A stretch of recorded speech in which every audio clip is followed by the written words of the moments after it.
bin der Lothar Rotneber von der ecmo.ch.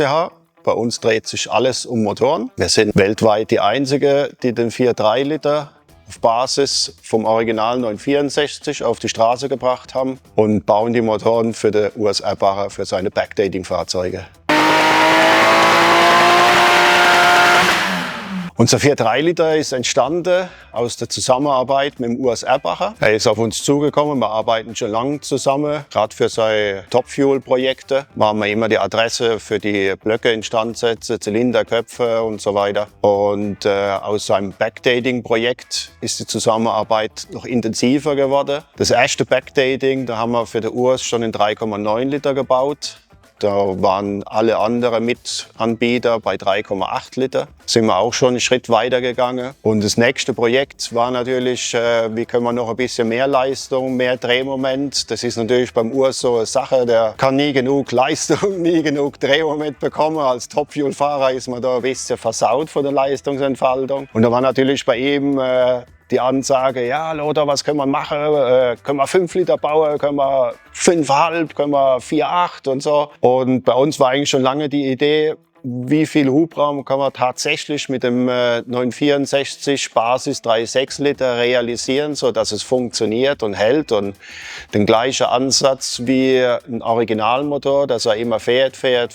Und da waren wir eigentlich mit 4,3 Liter. Für uns war das oder ist das Maximum auf Basis vom Original-Motorgehäuse. Da haben wir das Projekt dann angestoßen. Wir würden heute vielleicht sagen, es ist ein ganz schöner Wahnsinn, so ins kalte Wasser springen und sowas zu bauen. Es hat noch niemand gebaut, aber ja, ich will jetzt mal sagen, der Urs und wir sind da vom gleichen Wahnsinn geprägt und haben gesagt, ja, das probieren wir jetzt, das machen wir jetzt. Und dann ging es natürlich los mit Bauteile konstruieren. Wir haben dann schnell gemerkt, dass die Basisbauteile vom 964 für das Ganze nicht unbedingt ideal sind. Also das heißt, wir konnten außer dem Motorgehäuse, Kettekaste und Nockenwellengehäuse nicht viel vom Originalmotor verwenden. Und somit ging es los, haben wir unsere eigene Kurbelwelle konstruiert, haben unsere Bläuel konstruiert, haben Kolben und Zylinder konstruiert, haben eigene Zylinderköpfe auf den Weg gebracht, gießen unsere eigenen Köpfe mit eigenem Kanal- und Brennraumdesign. Und die ganze Kettenreaktion ging los mit eigenem Abgaskrümmer und haben natürlich jetzt den maximalen Einfluss aufs ganze Design und auch auf die Leistungsentfaltung und können jetzt auf der Straße mit 410 PS fahren, entwickeln 460 Newtonmeter. Aber wir sind natürlich noch nicht ganz am Ende, also das heißt, wir hätten gerne noch ein bisschen mehr, beziehungsweise auch der Urs hätte gerne ein bisschen mehr und forschen natürlich da immer weiter. Was liegt noch drin, was kann man noch rausholen? Wenn man bedenkt, das Motorgehäuse vom 964 ist in der Basiskonstruktion ziemlich nah am 956, 962. Und wenn man überlegt, was Porsche für 24 Stunden Einsatz für Leistung gefahren ist, können wir, glaube ich, auf dem Gehäuse sehr gut weiter aufbauen. Also hier sind wir im Motorenraum, das heißt, hier wird eigentlich nur noch vermessen oder zusammengebaut. Also hier wird nicht mehr bearbeitet, kein Span genommen oder irgendwas zerlegt oder gereinigt. Also hier wird alles nur noch zusammengebaut und vermessen. Da haben wir jetzt auf dem Tisch verschiedene Bauteile, die aus unserer Feder sind. Das heißt, das ist eine frühe Version Zylinderköpfe, die wir verwendet haben. Da waren wir aber von der Leistungsentfaltung noch nicht ganz glücklich. Das heißt, wir haben dann nochmal neu das Ganze überarbeitet vom Design her, haben auch alle Fließbandtests nochmal überprüft, haben das Kanaldesign nochmal geändert, um noch mehr Flow zu bekommen, das heißt noch mehr Füllung im Motor. Leistung kommt halt nur durch die Füllung und die ist vorwiegend durch das Kanaldesign beeinflusst, Ventile, Ventilgröße und schlussendlich auch das Brennraumdesign. Das heißt, wie wird das Ganze verdichtet, wenn man es zündet, wie ist die Flammenfront und so weiter und so fort. Und da ist natürlich die Basis vom 964, vom Design her, Kanal, Brennraum, hat sich vom Ursprungsmodell von 1965 nur relativ wenig geändert. Klar sind die Ventile etwas größer geworden, Kanalquerschnitt ist größer, Brennraum Durchmesser ist größer geworden, aber am Design selbst für die Straßenmotoren wurde dort nicht so viel geändert. Wir produzieren unsere eigenen Rohlinge und haben natürlich dann hier den maximalen Einfluss aufs Design in Abhängigkeit zur Verwendung am 911. Und da haben wir jetzt, um das Design zu prüfen, auch nochmal in Echtzeit, das heißt auch auf der Fließbank nochmal zu prüfen, haben wir das im 3D-Druck, einen Zylinderkopf erstellt, wo schon die neuen Kanäle drin sind, das Brennraumdesign geändert ist und können das jetzt nochmal nachprüfen, dass wir da auch richtig sind für die nächste Generation Motoren. Hier sieht man so ungefähr, wie eng das es zugeht im 911 und im 4.3 Liter dann gerade nochmal ein bisschen enger mit 82 mm Hub. Wir fahren auch eine geänderte Ölpumpe, ganz geändertes Ölsystem. Das heißt auch, wir haben die Schmierung von der Kurbelwelle und von der Pleuel geändert, weil wir mit dem Originale für den großen Hub und für die Drehzahl, die wir fahren immerhin 7200 Umdrehungen für die Straßenmotoren. Das ist nochmal mehr als Original der 964. Und da wollten wir halt auf sicher gehen, dass wir da auch nie ein Problem bekommen. Und darum haben wir die ganze Schmierung von der Kurbelwelle, die Schmierung der Pleuel haben wir geändert. Und gleichzeitig ist unsere Kurbelwelle auch nochmal leichter, 1,7 Kilogramm leichter als die Originale. Das konnte man natürlich durch die Änderung realisieren und auch, dass wir die Hubzapfen zum Beispiel hohlgebohrt machen. Das heißt, da haben wir auch nochmal Gewicht gespart. Hier haben wir jetzt das krasse Gegenteil zum filigranen Porsche Motor. Das ist auf Basis Chevy Big Block, ist das für die Sportsman-Klasse ein Dragster Motor. Der dreht mit 9,2 Liter, dreht er doch immerhin 8000 Umdrehungen. Das können wir nur realisieren, wenn man sich wirklich alle Bauteile vornimmt. Das heißt Pleuel, Kolbe, Brennraumdesign auch hier und Kanaldesign muss einwandfrei funktionieren und stimmig sein, sonst funktioniert es nicht. Und der ist jetzt für normale Revision da. Und für uns ist natürlich sehr wichtig, dass wir möglichst viel verschiedene Motorenkonzepte in den Finger haben, die wir umsetzen müssen, um unseren Erfahrungsschatz noch weiter zu vergrößern und dann auch eben Ideen entwickeln kann, um weitere Projekte vorwärts zu bringen. Also hier kommen wir zu der Bearbeitungszentren, die wir haben. Einmal hier CNC-gesteuerte Ventilsitzfräsmaschine. Da haben wir natürlich den maximalen Einfluss aufs Design, können es blitzartig ändern, können eben durch die Flow-Tests sehen, welche Sitzkontur am besten fließt, am besten funktioniert. Nicht nur bei den Porsche-Motoren, sondern auch bei allen anderen Motoren, die wir machen. Dann haben wir hier alle Bearbeitungsmaschinen, die es braucht für Motorenbearbeitung, zum Zylinderbohren, zum Zylinderholen, Kurbelwelle, Schleifmaschinen. Dann hier auch nochmal 2 Ventilsitz, Bearbeitungsmaschine, Planmaschine. Also das heißt, wir können maximalen Einfluss nehmen auf alle Motorenprojekte. Wir müssen nicht außer Haus. Für keinen Handgriff müssen wir außer Haus. Wir können sofort reagieren auf Änderungen, wir können Anpassungen im Haus machen. Das bringt natürlich eine hohe Flexibilität für die ganzen Projekte, für unsere Kunden. Für uns die Sicherheit, dass es genauso durchgeführt ist, wie wir uns das vorstellen für das Projekt.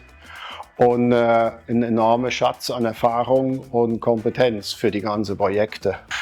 Hier kommen wir jetzt noch zu 2 Motorenprüfständen, die wir noch im Haus haben.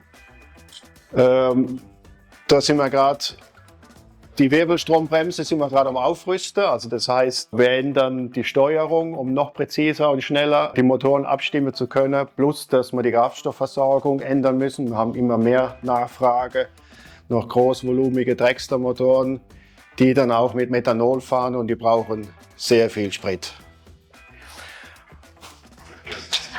Dann haben wir einmal hier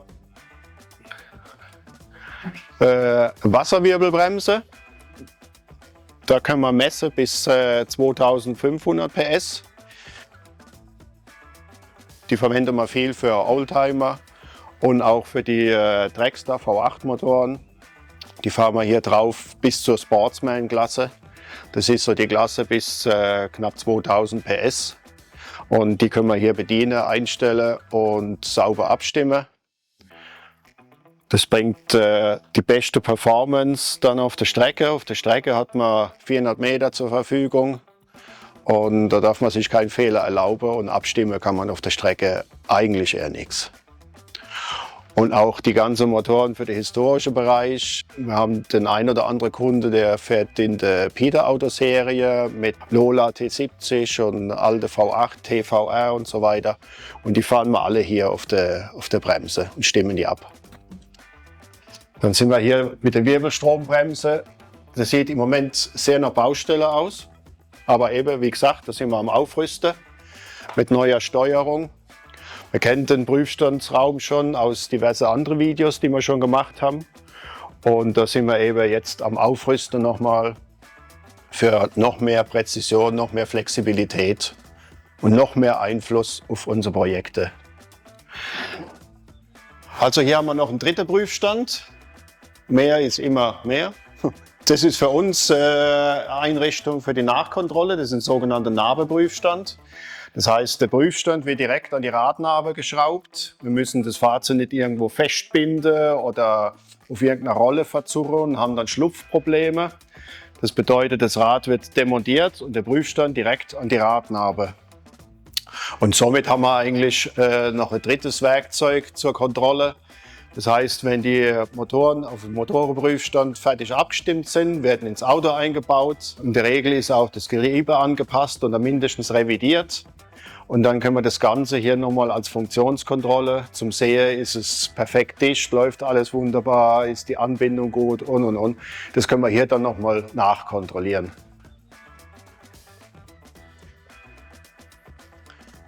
Dann haben wir im oberen Stockwerk noch Drehbänke und Fräsmaschine für Prototypenbearbeitung.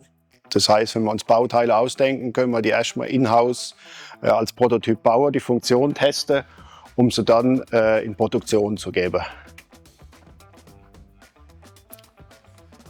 Das heißt, hier haben wir die ganze Maschine, wo wir Bauteile bearbeiten. Eine Maschine haben wir eingerüstet nur zum Kurbelwelle Feinwuchten. Das ist bei der V8 immer ein sehr großes Thema. Da haben wir durch die Hubramerweiterung mit Bauteileänderung beim V-Motor muss man da sehr genau das ganze feinwuchten, den Kurbeltrieb. Und auch die Nachkontrolle für die Porsche-Motoren, für die Kurbelwelle Feinwucht, Vierzylinder Feinwucht, Rennmotoren. Wenn man jetzt Gewichtserleichterung macht, muss man wieder neu wuchten. Das können wir alles hier machen. Plus dann eben Bearbeitung von den Bauteilen. Haben wir da ganz gute Ausstattung. Kleine Scheubläden, kleine Mikron. Für Kleinteile bearbeiten, Ventilführungen nachbessern, korrigieren, abändern, dass wir wirklich den maximalen Einfluss nehmen können auf sämtliche Bauteile, um Leistung gepaart mit Stabilität und Zuverlässigkeit rauszuholen.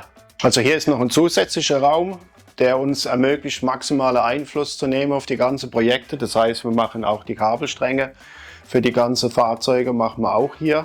Für die ganzen Motoren, dass wir wirklich sagen können, welchen Sensor, an welcher Position, welche Funktion, welche Steuerung und dann bedingt es halt, dass wir das auch selbst machen. Wenig Schnittstelle, gibt wenig Fehler, darum bauen wir das alles im Haus. Das heißt, gerade bei den Fahrzeugen für die Urs, bei den Motoren, fahren wir auch mit einer eigenen Steuerung, eine frei programmierbare, um auch hier den maximalen Einfluss nehmen zu können für die gesamte Performance. Das heißt, wir fahren die 4,3 Liter, fahren wir nicht mehr mit dem Gaszug, wie es original beim 964 war, sondern fahren das Ganze Drive-by-Wire. Das heißt, mit einem elektronischen Gaspedal, mit Stellmotoren für die Einzeldrossel und können auch da die Performance optimal für den Kunde einstellen.